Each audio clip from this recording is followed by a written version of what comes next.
Ladies and gentlemen, Colonel Roddy.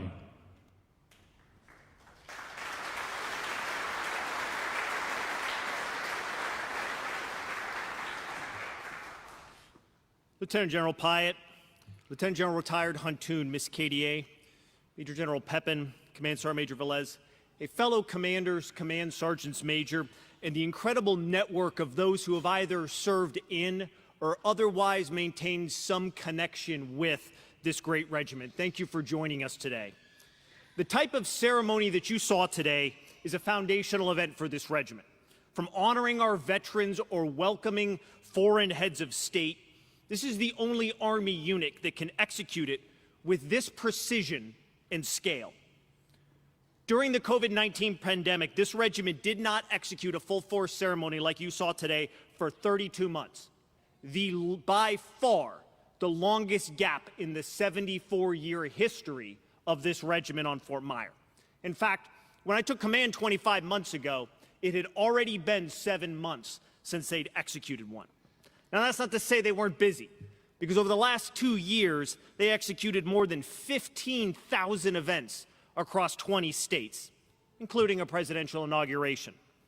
They literally reached audiences approaching 100 million people, all while maintaining readiness as Joint Task Force NCR's primary Title X contingency response force.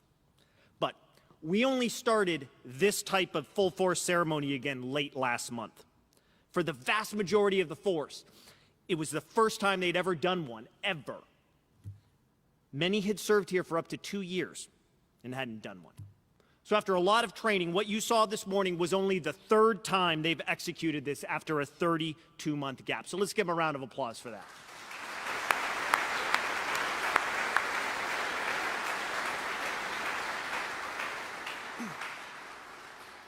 So they would agree the biggest thanks I can give them is allowing them not to have to be on the floors to listen to me talk, which, by the way, is now the new baseline for how the Old Guard will execute all of these ceremonies moving forward. And we look forward to the Army adapting that across the force. I'd like to recognize a few people who are here today.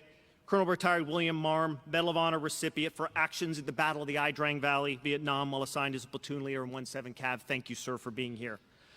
Former 3rd Infantry Regimental Commanders, Lieutenant General Retired Huntoon, Brigadier General Retired Taylor, Colonels Williamson, Gardner, Procone, Bush, Garkey, Laufenberg, former 3rd Regimental Command Sergeant Majors Beeson, Wimbrow, Stitzel. Hey, over the last 2 years, I have been mentored by all 11 of these former RCOs and Regimental Sergeant Majors.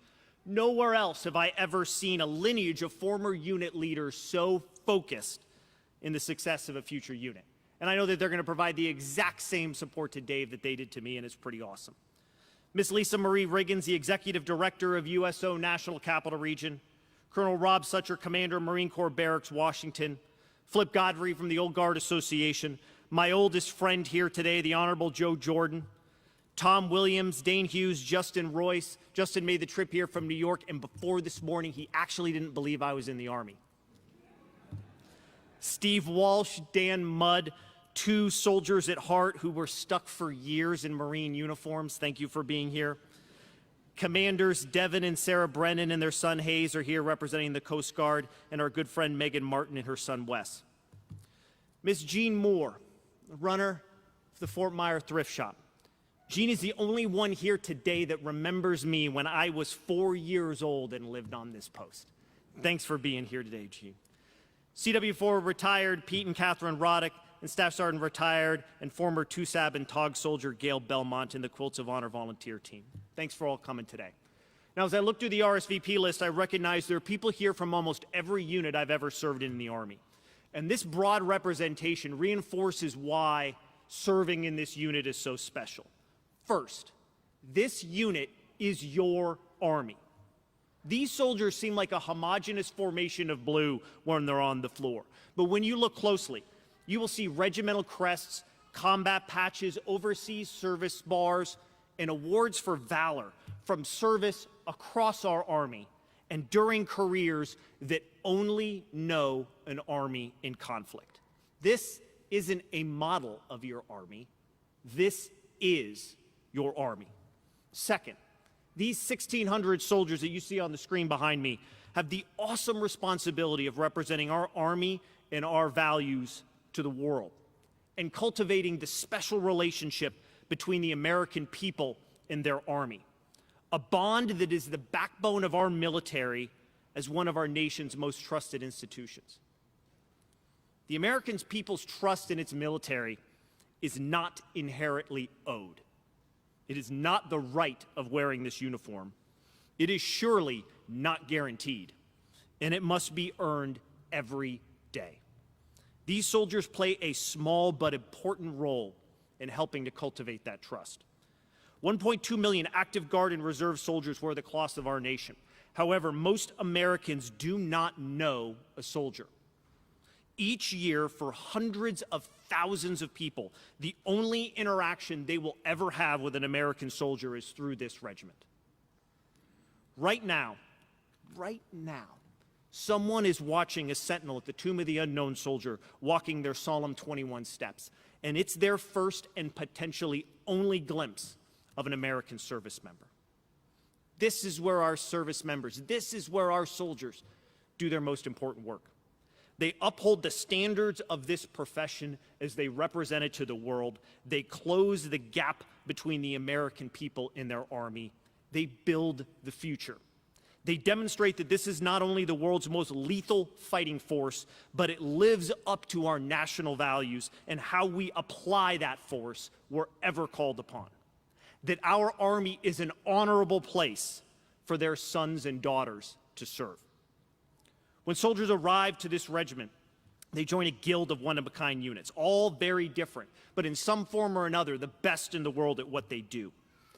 This is only built on the back of investing the people and the systems necessary to deliver that specialized excellence at scale. And it only works with the buy-in of every team member down to the lowest level. Talk to this team, and the soldiers will inspire you with their commitment to their mission and its purpose. Now, across every profession, when you increase that type of specialization, it comes at the cost of adaptability, both cognitively and culturally. And one of the things I am most proud about of this organization is its culture of agility and innovation. I can sure tell you that my time here did not unfold the way that I expected it did when I found out I was coming here in mid-2019. Things, well, they turned out differently. And I can sure tell you that the last 2 years have challenged this formation in unique ways in a highly visible and complex environment. During some very tough days, these soldiers stood as an enduring example of good, what a cadre of diverse professionals can do in execution of a common goal. As the character of our profession evolves, success on future battlefields will be built on trust, not on compliance. And this unit represents that. They are who you want to represent your Army. Now, I have some regrets leaving here. I never got to yell, "Order, firelocks" in an official ceremony. I'll never be tall enough to march an honor guard company. I never mastered the fife and drum corps drum major's fancy hand holstering maneuver. And I never got to play a fife. The fife and drum corps commander told me I was banned from all instruments after complaining about the cost of the handmade Swiss bugles. Apparently, he didn't like that. But I can tell you throughout my career, there have been a few things more humbling than taking a knee and presenting a flag to a family member on the moment of their final goodbye to a loved one. I'll always remember the horses of the caisson platoon passing my office window each morning, beginning their daily journey to lay a veteran to rest. It brings me first circles to my first memories in life as a 4-year-old child living here on this post, nose pressed against glass, watching that same platoon pass our quarters every morning. The soldiers have changed over the last 40 years. The missions, the standards, and the values remain exactly the same. Very soon I will take off this uniform for the last time, and there is no place I would rather conclude my career, and I am proud that these are the soldiers that will carry on. Over the last year, I'm convinced that Dave Boland is who we want to lead this regiment for the next 2 years. Since Dave and I started talking about the Old Guard, it has become crystal clear that he understands the value proposition of this organization and how to leverage his experience and his wisdom to deliver the right results for our Army while taking care of our people. Dave, welcome to you. Welcome to Amy and your family. I'm excited for how this organization will grow under your leadership, what you will achieve together, and frankly, how much fun you're going to have doing it. Welcome. There are a few people I'd like to briefly recognize who played an outsized role in the success of this organization. Lieutenant General Omar Jones. Thank you for your trust in commanding with a clarity that empowered your subordinates in a way that can only be described as the epitome of organizational leadership. Major General Pepin, sir, thank you for your transparency and your openness.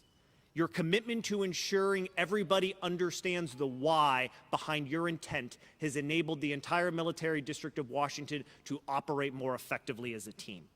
Each of your subordinate commands is broadly different, and thank you personally for your investment, trust, and commitment to all of us. Ms. KDA and Mr. Alexander, and your incredible teams at Arlington National Cemetery, thank you for continuing to strengthen the special relationship and bond between the 3rd Infantry Regiment and Arlington National Cemetery during some incredibly challenging times, during too many events that we could even count. Thank you and your teams for being such great teammates. Military District of Washington staff, particularly J35 Special Events and Ceremonies and Outreach Directorate. Mike Wagner, Scott Hines, thanks for being great teammates. Jim Laufenberg, thanks for your support as an RCO, and I will say it publicly, as the professional who is the linchpin that makes more things happen around here than we give you credit for. You make it all happen. Command Sergeant Major Edwin Brooks, thank you for integrating me into this regiment and teaching me the intricacies of what right looked like. Command Sergeant Major Philip Whittington, I don't know where he is right now, he's somewhere, but I know he can hear me. You are the heartbeat and the conscience of this regiment. Thank you for your leadership, your candor, and your investment in our soldiers. Everything this regiment does is the benefit of your tireless effort to ensure we live up to the standards that are expected. Thank you for always being the Sergeant Major who never said, this is how we've always done it, and always being the non-commissioned officer that says, what does the Army need me to do right now in this environment to solve this problem? That's the type of leadership that is the future of the NCO Corps. Thank you for your honesty, candor, personal mentorship, and endless supply of candy. Lieutenant Colonel Ederle, thank you for doing the regiment proud today as our commander of troops. I keep putting lemons on your desk, and you keep cranking out lemonade. Thank you for playing a stronger role than any DCO I've ever observed. Thank you for being such a great friend to Catherine and me. To the battalion commanders, Lieutenant Colonels Dave Lamborn, Rich Towner, Mike Thompson, Chuck Wall, and your command sergeants Major Carter, Riedel, Stackpole, and Kirk. Nobody could have predicted the uniqueness of the last 2 years, but you all led through it like it was your plan all along. Each of you resourced and built the capacity to execute high-profile, decentralized operations and empowered junior leaders to execute with the trust that they will do the right thing independently from Los Angeles to the White House. This is organizational leadership far beyond what your peers across the Army are required to master. Thank you. Fellow commanders, Dave Bowling, Wynn Adkins, Chris Nyland, Josh Seagraves, Jim Keene, and Andy Esch, thank you for being such great teammates, whether it's supporting each other to do what we need to do or those late night calls to commiserate about the challenges that we have to figure out how to solve and supporting us, each of us through it. Greg Gardner, the honorary colonel of the regiment, thank you for your incredible commitment and time and energy to this organization and me personally. Miss Carla Moss, you are the Old Guard's godmother. Your support is and always will be absolutely stunning. To my wonderful wife, Catherine, about the same time I took command, she began work as the Director of Plans and Policy for the Department of Defense Suicide Prevention Program and held that position for almost all of my command. As she worked some of our society's greatest challenges, she worked longer hours than I did.